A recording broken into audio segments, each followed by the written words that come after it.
The White House is supportive of the Department of War's investigation into Senator Mark Kelly, and I think what Senator Mark Kelly was actually trying to do was intimidate the 1.3 million active duty service members who are currently serving in our United States Armed Forces with that video that he and his Democrat colleagues put out. Senator Mark Kelly well knows the rules of the military and the respect that one must have for the chain of command, and that all lawful orders are presumed to be legal by our service members. You can't have a functioning military if there is disorder and chaos within the ranks, and that's what these Democrat members were encouraging. It's very clear, and not a single one of them, since they've been pressed by the media, and I'll give you guys credit for that, can point to a single illegal order that this administration has given down, because it does not exist. They knew what they were doing in this video, and Senator Mark Kelly and all of them should be held accountable for that.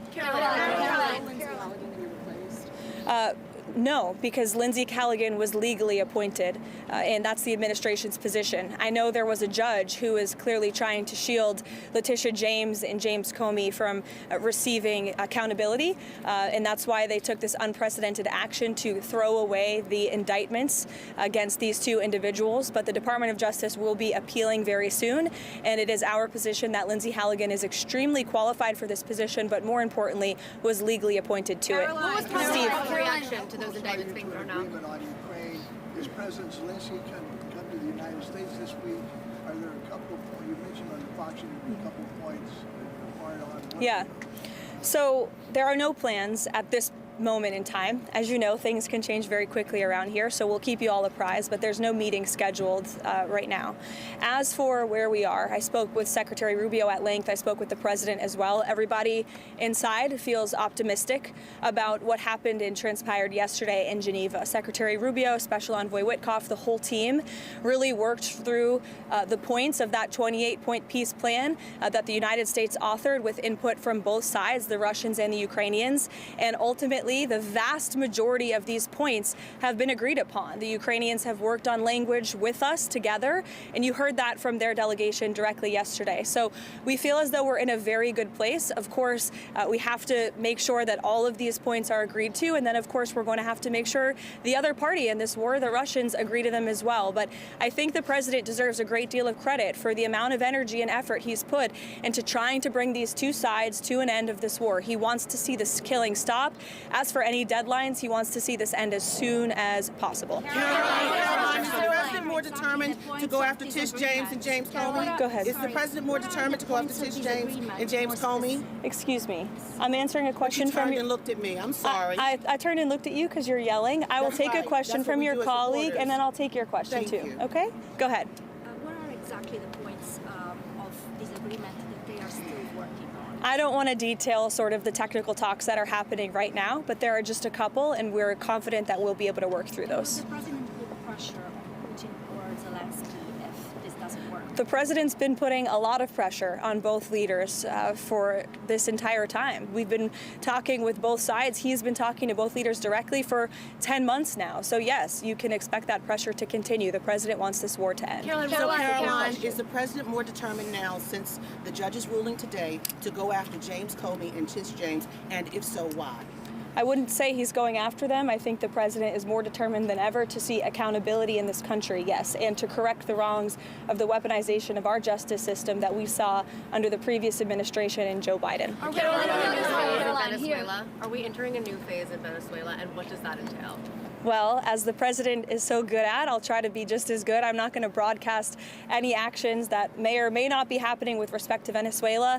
I know I've been very clear about the administration's position, as has the president and his national security team. We view the Maduro regime as being illegitimate, and the president has been very satisfied with the successful strikes against narco-terrorists and foreign terrorists that are illegally trafficking drugs towards the United States of America. He's not going to tolerate that, and you can expect to see those strikes continue. What was President Trump's reaction to those indictments against Comey and James being thrown out? His reaction was, We've seen this before. We've seen partisan judges take unprecedented steps to try to intervene in accountability before, but we're not going to give up. And I know that the Department of Justice intends to appeal these rulings very soon if they haven't already. I may have missed it.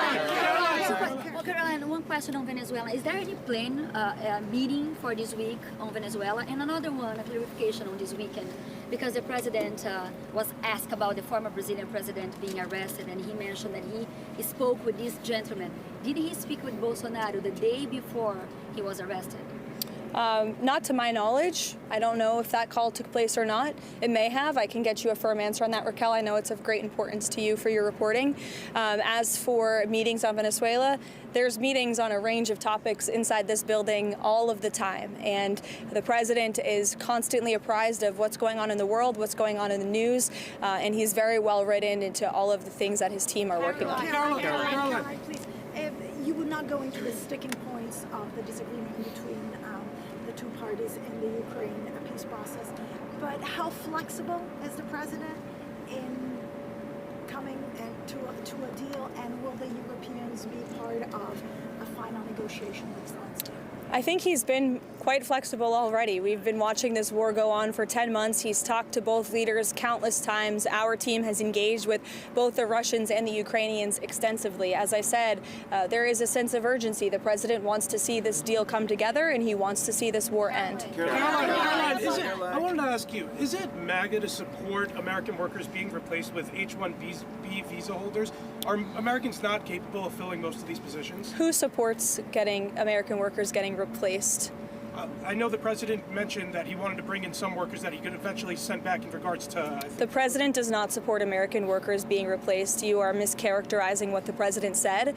The president wants to see our American manufacturing industry be revitalized better than ever before. That's part of what he's doing with his effective use of tariffs and cutting good trade deals around the world. That's why he's recruited trillions and trillions of dollars in investments into our country. Those are creating good-paying American jobs right here at home. As for the H-1B visa issue, the president has a very nuanced and common sense opinion on this issue. He wants to see if foreign companies are investing trillions of dollars in the United States of America, and they're bringing foreign workers with them to create very niche things like batteries. He wants to see that at the beginning to get those manufacturing facilities and those factories up and running, but ultimately the president always wants to see American workers in those jobs, and he's told these foreign companies that are investing here, you better be hiring my people if you're going to be doing business in the United States. So there's been a lot of misunderstanding of the president's position. Michael. Caroline, is President Trump asking for Xi Jinping's help in putting pressure on Putin to help end the war in Ukraine? I won't get into the details of the conversation this morning other than what the president put out on Truth Social. He put out his own readout of that, and I will leave it to that. But I did speak with him about the call. It lasted about an hour, and it was a very positive call. The focus of the call was really Russia-Ukraine did come up, but the focus was mainly on the trade deal that we are working on with China and those relations and how they are moving in a positive direction. President also addressed our farmers, and we are pleased with what we've seen from the Chinese, and they feel the same way. And the president and President Xi discussed continuing to stay in correspondence following their very productive meeting in South Korea. Questions on Ukraine. Does the progress that you just laid out change the Thanksgiving Day deadline for Ukraine to come to an agreement, or does the president still want something more definitive by Thursday? And then on the Comey and James case, does the president still have confidence in Lindsey Elliott? Absolutely, he does, to your second question. As for your first question, with respect to the deadline, the president wants to see this deal come together as quickly as possible, and he trusts that his team is doing everything they can to get it over the finish line. Caroline, does the president support Israel's elimination of Hezbollah chief of staff Ali Tabtaei yesterday, and is he in favor of Israel blocking Hezbollah from growing again? I haven't spoken to the president about that strike specifically, but of course the president supports Israel's right to defend itself and to take out any terrorist threats in the region. Jake? Caroline, if the president does announce a proposal to cut healthcare costs, will that include the extension of the lawmakers' subsidies? I know there's been a lot of reporting on this from yourself as well, Jake, over the last few days. I will tell you that healthcare is a topic of discussion that's happening very frequently and robustly inside the West Wing right now. The president's very much involved in these talks, and he's very focused on unveiling a healthcare proposal that will fix the system and will bring down costs for consumers. As for the details of those discussions, I'll let the president speak for himself. As you all know, sometimes you report things and then President Trump comes out with an announcement, and those things are not always true from what you hear from sources inside the building. So I'll let the president speak for himself. Sure, go ahead, Kara. He told President Trump, he said he still believes he's a fascist and a despot after they had such a great meeting. Any comment from the White House on that? I think talk is cheap, and I think that the president is going to judge Mamdani by his actions that he takes to New York. The meeting was positive, as you heard from the president last week, and I think the fact that the president is willing to meet with somebody who said those types of things about him shows that he really is interested in being a president for all Americans, regardless of where they live or who their leader is. He wants what's best for New York. He loves New York City. He helped build the skyline. He spent his whole life there, and so he really wants to see New York do well. And so that's how that meeting played last week. Caroline. John.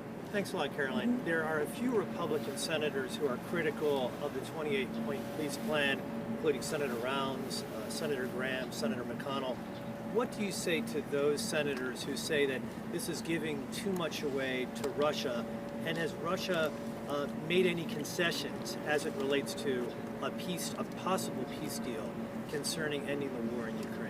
I would point any critics to the words of the Ukrainians yesterday, in which they said that they feel very positive about this plan. They've been very involved. They have had direct input on the language of this plan, and that we are in direct communication and correspondence with them. Any idea, let me just finish with this, the idea that the United States of America is not engaging with both sides equally in this war to bring it to an end is a complete and total fallacy. And I saw a lot of misinformation and rumors and allegations against people in this building, such as Secretary Rubio and Special Envoy Wynkoff and the president himself, that they are favoring one side over the other. That could not be further from the truth. I have watched as the president and his team have worked around the clock overnight with both sides on endless phone calls, endless meetings to try to bring this war to a close. And any suggestion otherwise is a complete misunderstanding of the facts. It's coming from people who have no idea what they're talking about, or people who are pushing their own agenda, or maybe people who don't want to see this war come to an end. I don't know. Maybe they're profiting off of it. Maybe they benefit from it in some way, but nobody in this building benefits from war. We want to see this war come to an end, and that's what the president and his team are proudly working to do. And I think the critics should just take a step back and think about what happened with Israel and Gaza. There were a lot of doubters, and we got the hostages out, and this president secured a peace deal that still exists and is ongoing today. So everyone should just respect the work this administration is doing and watch the process unfold. Thank you. We cancel our Thanksgiving.